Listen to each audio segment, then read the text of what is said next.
Bom, esse é o primeiro vídeo de uma série sobre associação de palavras. A gente vai desenvolver o software e explorar também os conceitos relacionados com isso. Bom, aqui está a agenda desse vídeo. Bom, em primeiro lugar vamos falar da motivação, quer dizer, o que levou a isso. Vamos explicar o conceito de associação de palavras. O outro conceito agora relacionado com computação de memória associativa, né, ou também chamado de indexação por conteúdo. E também o par de conceito, chamada por referência e chamada por valor. E aí finalmente a gente vai começar a mexer com o programa, com a implementação em si, que essa série é composta chamada R-Ideas, é composta de discussões de ideias, né, que chegam num programinha, né, num script do R, né, R-Script.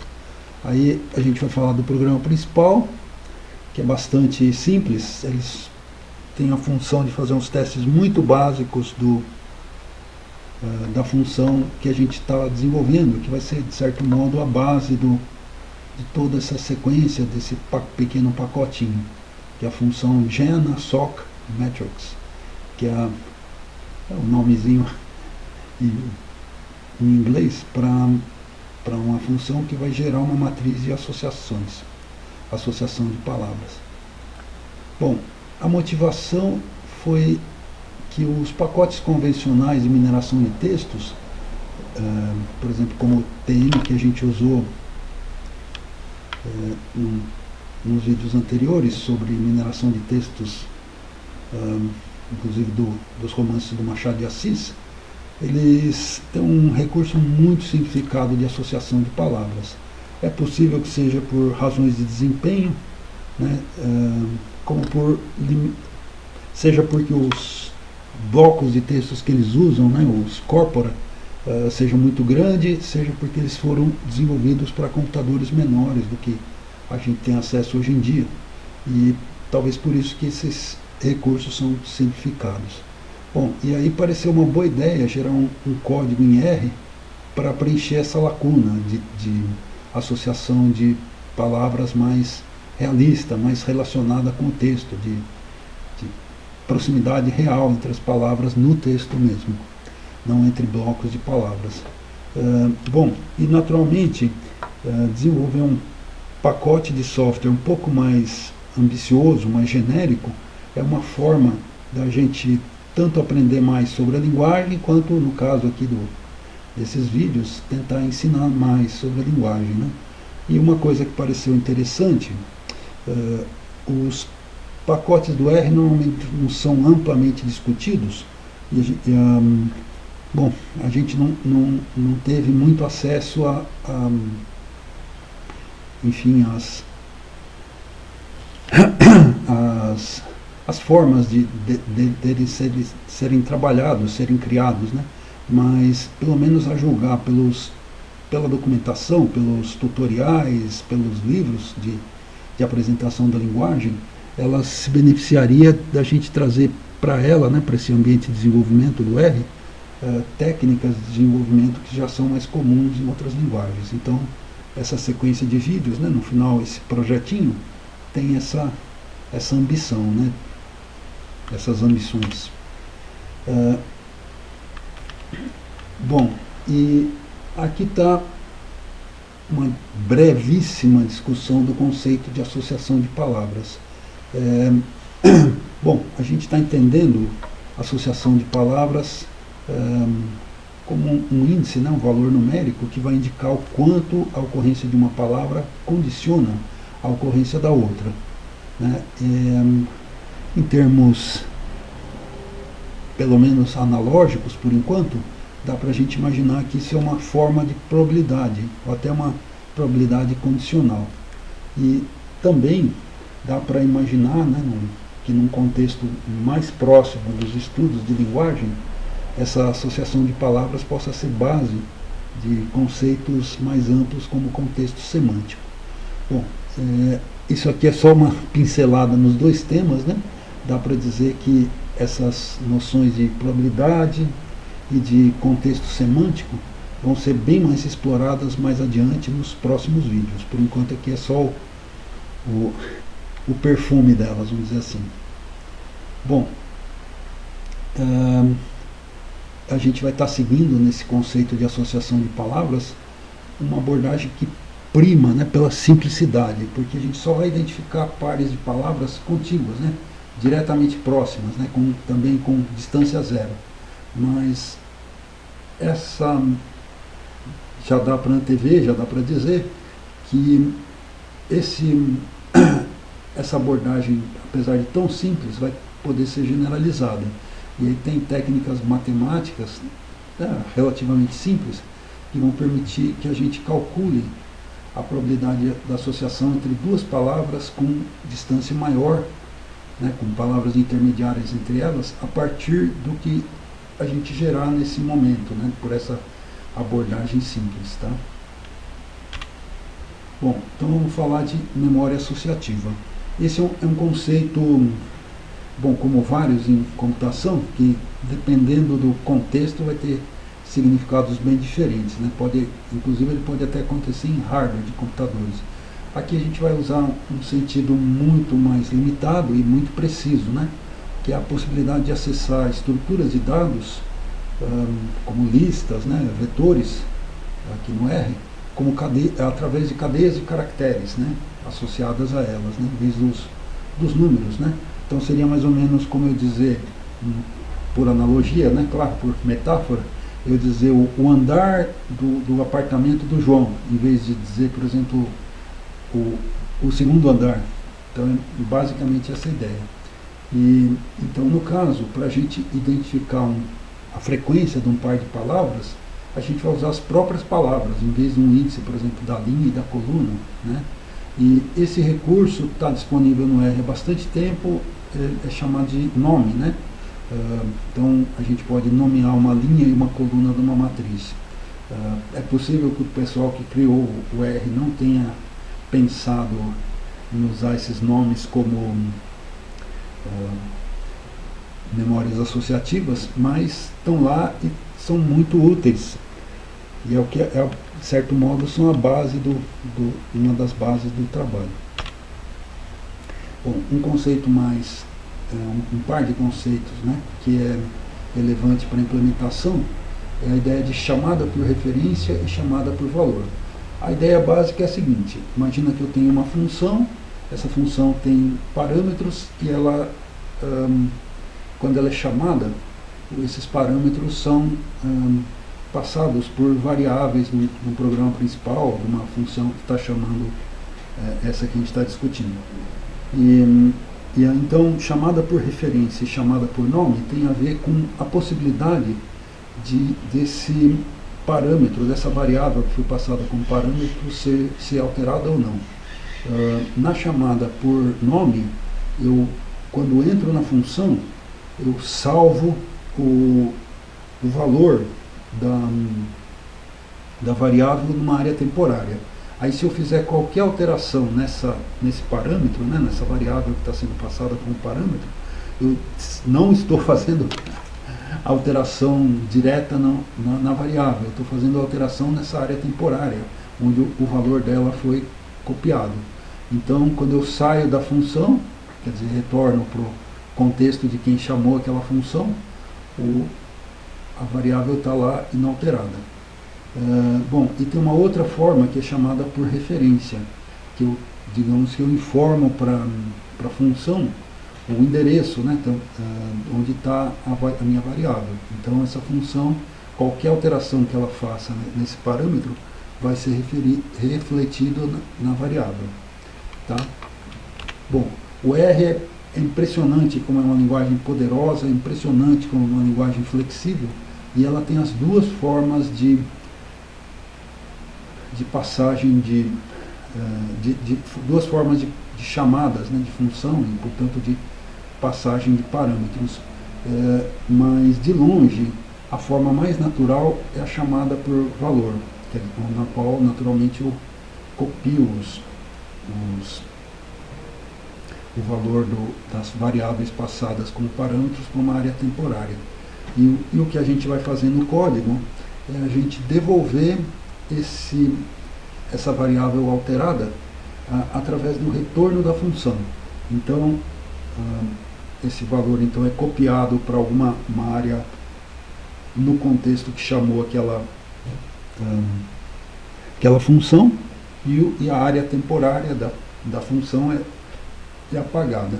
Uma coisa curiosa, assim, que vai ficar mais claro adiante, é que isso traz para os programas um cheirinho, né, um perfume de programação funcional. Isso é uma história mais longa, mas os primeiros programas, as primeiras documentações do R dão a entender que o R é uma linguagem de programação funcional, que ela segue esse paradigma. Não é precisamente assim, mas é como o pessoal antigo via a linguagem. O pessoal antigo, os criadores, né? A linguagem foi mudando, provavelmente no primeiro momento, de fato, ela tinha essa característica, mas é uma linguagem que está sempre em evolução e deixou essa característica. Aqui está o programa principal. Ele está sendo usado só como ambiente de teste dessa função que a gente está desenvolvendo, com essa base do trabalho, que é o GenaSoc Metrics. E aí, no caso, a gente está passando para ela, está fazendo 2 testes, né? Um que é com uma situação limite, né? A gente está mandando para ela, na linha 72, um vetor de caracteres totalmente vazio. E vamos ver o que a função faz. Isso é uma coisa totalmente irrealista, ninguém vai querer ver a associação de palavras com vetor vazio, mas de fato, por um erro de programação, isso pode chegar até a função. E ela tem que estar preparada. Uma função genérica tem que estar preparada não só para as situações em que normais, né, mas também tem que estar preparada para situações limites, porque seja por erro de programa, seja por como se diz, leitura errada da documentação, pode chegar para ela alguma coisa inesperada. Então a função tem que estar preparada. E a seguir também tem uma coisa mais normal, vamos dizer assim, né? Que seria 4 palavras sendo passadas em 2 linhas, né, de um vetor. Naturalmente essas palavras são só de brincadeira, só para teste, né? Mas já é um pouquinho mais próximo da realidade. Bom, de qualquer modo, isso é só o começo dos testes, né? Vamos ter, enfim, episódios dessa série dedicados a testes mais rigorosos, mais sistemáticos, né? E aqui, de qualquer modo, a gente não vai mostrar o resultado dessa execução muito simples, né? E uma porque é realmente simples, e outra porque o código está disponível, como sempre, no repositório, e outra porque é interessante que quem assiste o vídeo rode os programas, veja o que está acontecendo. Então a gente segue aqui a metodologia dos livros americanos, né, estadunidenses de matemática antigos, né? Então eles diziam assim, eles iam com o leitor até um certo ponto. Quando eles achavam que o leitor estava suficientemente esclarecido, eles deixavam um resultado para o leitor demonstrar, etc., como exercício, né? Então tinha até a frase que, quando eu estudava nesses livros, era "This is left to the reader as an exercise". A princípio eu não gostava muito, mas é uma ideia boa, né? Que força quem está lendo a ter uma atitude mais ativa. Bom, aqui agora vem finalmente a função. Aqui é o cabeçalho dela. Por enquanto, ela está ainda em mutação, a gente vai discutir, tudo que for feito sobre ela vai ser discutido. Por enquanto, ela recebe como parâmetro só um vetor de caracteres, né? E ela vai devolver uma lista. Então, está ali na linha 32, uma variável chamada result, que justamente vai ser o resultado, né? E vai ser uma lista. Tem uma variável auxiliar que é remain word, que seria a palavra restante, a palavra da linha anterior, tá? Anterior à que está sendo processada. Naturalmente, como a gente está começando com o texto agora, não tem linha anterior, essa variável recebe a string vazia. E aí tem uma coisa que faz parte aí da reflexão sobre o futuro da função, que é a classe de caracteres, que é o espaço vazio. Tá? Bom, classe de caracteres é um termo da área de expressões regulares.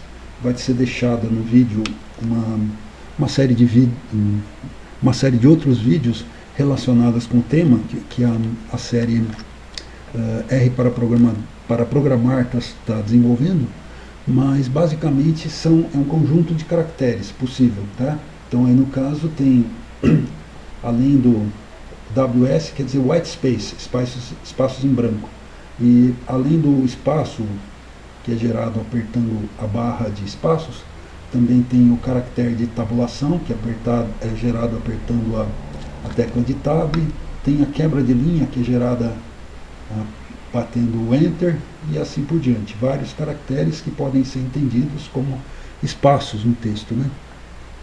Estão sendo colocados numa variável que a gente está refletindo sobre a possibilidade de, numa versão futura da função, passar essa classe de caracteres de whitespace com parâmetro. Na verdade, esses espaços em branco, etc., são mais ou menos bem definidos, mas teria a possibilidade dessa função também pegar textos com pontuação. Então a gente ampliaria essa classe de espaços em branco para incluir a pontuação. Aí a função, vamos dizer assim, jogaria fora também os caracteres de pontuação. Bom, aqui começa o laço principal. Né? Laço é como os antigos, quando falavam mais português do que inglês, usavam loops. Né? Hoje em dia se diz loop. Tá? Então, é o laço principal que vai andar, né, sobre cada uma das linhas do vetor de entrada. Aí na linha 38 ele está removendo os espaços em branco à esquerda e à direita. Tá? Às vezes tem textos com formatação, não sei o que, por exemplo, para fazer uma citação empurram a linha, né, para a direita, coloca espaços em brancos à esquerda. E também tem textos que tem vamos dizer, um lixinho, né, no final da linha, terminou o texto, mas continuam os espaços em branco. Então essa função trimWS, cortar em inglês, né, to trim, ela corta os espaços em branco, à esquerda e à direita. E aqui a gente está usando a definição de espaços em branco, white space, a partir daquela classe de caracteres. Tá? Então é o que eu estou usando aqui para limpar o texto, vamos dizer. Né? E naturalmente, se depois de eu jogar fora os espaços em branco, não sobrar nada, né? Ou seja, a linha ficar vazia, né? N-char, quer dizer, número de caracteres, eu vou para a próxima linha, não tenho o que fazer nessa mais. Bom, aqui nessa linha 45, claro, todas essas linhas são referidas ao código, né?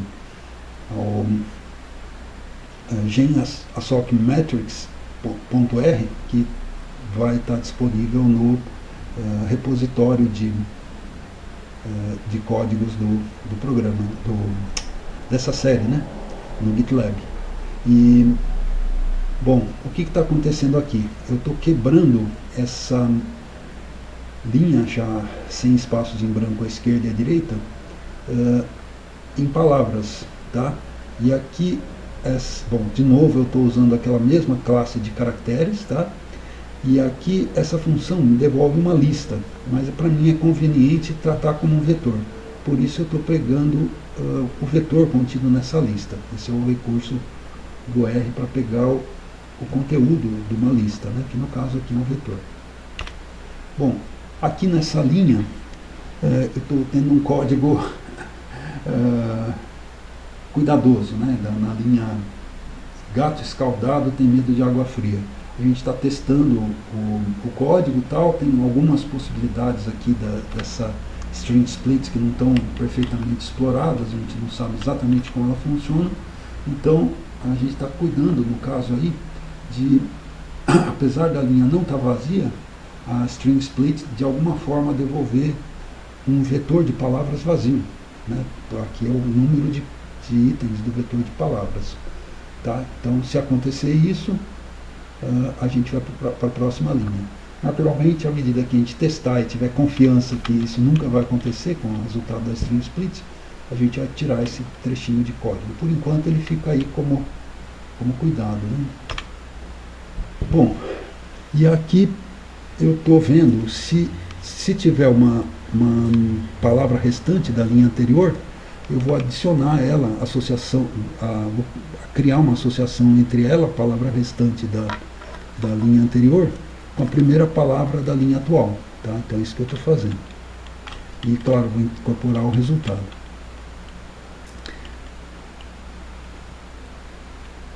E naturalmente aqui de novo a encar mede o comprimento o número de caracteres disponível nessa remain word.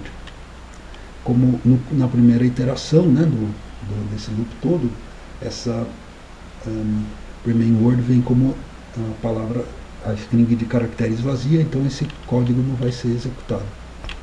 Bom, aqui a gente está cuidando do caso em que tenha uma única palavra na linha, né? Portanto, o comprimento da lista de palavras é menor do que 2.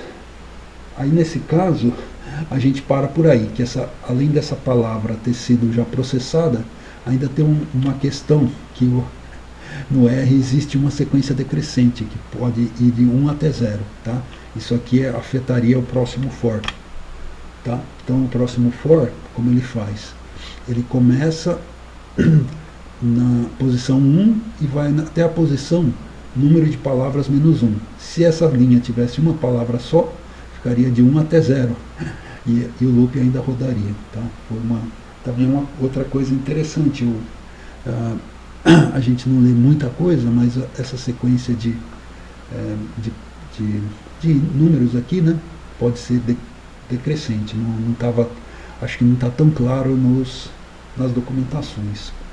Bom, então esse é o loop mais importante da função, né, da GNSOC Metrics, e aqui é onde é feito o processamento mais volumoso. Tudo que foi feito antes é só um cuidado, né, uma preparação para que esse loop funcione. Tá? Ele é tão pequenininho, né, só tem 3 linhas, porque essa função dispara todo o processamento. Tá? Então o que está acontecendo aqui? Eu estou pegando a primeira palavra da linha e associando ela com a segunda palavra. Aí depois eu estou pegando a segunda palavra e associando-a, né, em português castiço, com a terceira palavra, e assim por diante. Então, como eu estou sempre trabalhando com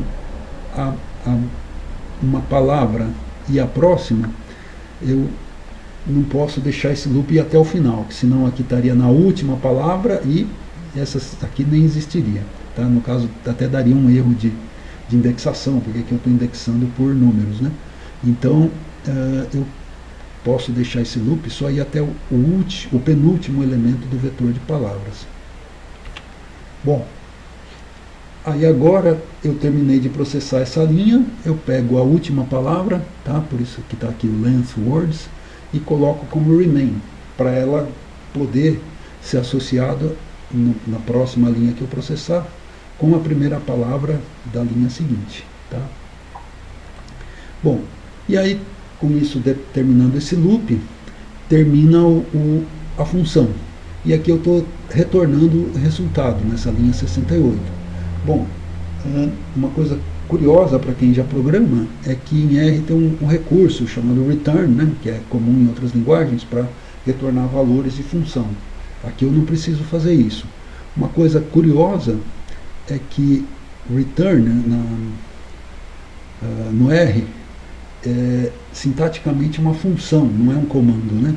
E eu não consegui nem uma descrição precisa do que é esse return na documentação, até aqui, claro, vou continuar procurando, mas eu também sei que eu já li em algum lugar e eu não consegui localizar de novo nas versões anteriores da linguagem R, né, anteriores a primeira publicação dela em livro, chamada Kernighan Rich, ou KR, esse return também era uma função, né, sintaticamente pelo menos. E isso é uma coisa interessante para quem gosta de programar, para quem mexe com C, quem gosta de linguagens, história das linguagens de programação. Bom, então agora a gente vai ver a função que está sendo usada aqui e no comando anterior para acrescentar duas palavras à lista a tabela de associações, tá? Bom, então a gente diz que essa tabela é simétrica, ou seja, se uma palavra, né, chamada callWord, né, na variável callWord, está usada associada com uma palavra rowWord, então vale o vice-versa, tá? Então, ou seja, se A está associada com B, B também está associado com A, ok? E naturalmente aqui row, né, que é linha, e call, que é de coluna, a gente está usando porque estamos construindo uma tabela de associações, né, que é simétrica, né, porque vale a volta, tá, o vale e vice-versa, ok? E aqui de novo eu estou usando dois recursos, né, o primeiro de colocar uma variável no final de uma função para que ela seja devolvida como resultado da função. E também estou usando aquilo que a gente comentou, eu estou alterando um parâmetro, né, no corpo da função, e para que essa alteração não seja perdida, porque é uma chamada por nome, eu estou devolvendo esse parâmetro como resultado da função. Então esse parâmetro aqui, a alteração, esse resultado aqui, que é uma alteração do parâmetro, vai ser salvo, né, justamente através do retorno, porque do jeito que ele está aqui, essa alteração da variável passada como parâmetro vai ser jogada fora, porque ela não alterou de fato a variável, né, alterou uma cópia dela na área temporária, que quando terminar a função vai ser jogada fora. Então desse jeito é o jeito de eu salvar, de eu passar para fora da função o valor que foi alterado. Está aqui. Bom, agora essa função, a rigor, é simplesinha também, quase tão simplesinha quanto o programa que a chama. Quem faz o trabalho pesado é essa AdWord que a gente vai olhar agora.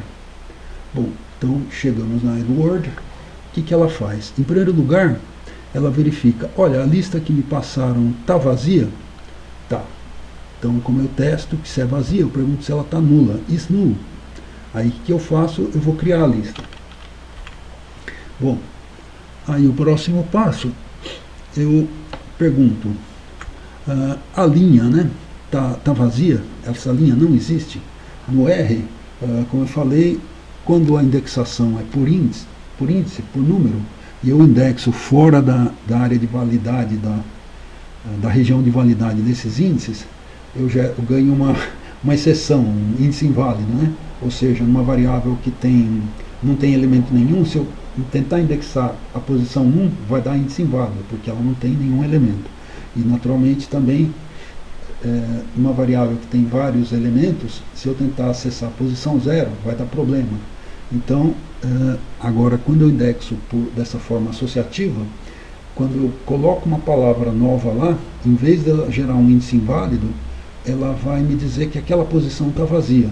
Por isso que eu estou testando aqui is null, tá? Então, no fundo, eu estou dizendo, essa posição para essa palavra na tabela, para essa palavra está vazia? Se tiver vazia, o que eu vou fazer? Eu vou alocar lá uma lista, porque as palavras vão ser entradas aqui através de uma lista, e vou criar já um valor para essa palavra que está na coluna. E vou colocar lá a frequência 1, porque é a primeira vez que apareceu tanto a palavra da linha quanto a palavra da coluna. Então é a primeira vez a frequência 1. E naturalmente eu vou retornar a variável passada como parâmetro que foi alterada. Agora eu vou tratar o caso, né, como esse caso da linha nem existir, já foi resolvido, eu vou tratar o caso da posição na coluna que não existe. Ou seja, eu estou perguntando, essa posição na coluna está vazia? Se tiver vazia, o que eu vou fazer? Eu vou jogar lá o valor 1, né, que é a primeira vez que está acontecendo a associação entre a row word e a call word, e retorno, acabou, tá? Não tem mais o que resolver. Agora eu chego no ponto genérico, que é tanto a linha quanto a coluna já existiam, já estavam lá na tabela. Então eu só vou incrementar em uma frequência. Primeiro eu salvo uma variável e depois jogo de volta o valor já incrementado. E de novo, aqui termina a função, eu devolvo w2list. Nos casos anteriores, como eu precisei alterar o fluxo de comando, né? Quer dizer que eu precisei abandonar a função a partir daqui, eu usei o return. Aqui eu não preciso, porque a função já terminou. Então eu só uso a menção da palavra. Tá? Então é só isso. Muito obrigado. Em breve a gente vai ver mais, mais testes para a função, né? A GNSOC Metrics, para ter certeza que ela está se comportando bem, né? Na verdade, os testes nunca definem com precisão, mas pelo menos diminuem a chance da gente encontrar os problemas maiores, né? E vamos também discutir o que a gente pode fazer com essa função, tá? Construir conceitos maiores. Por enquanto é só, então, muito obrigado e até breve.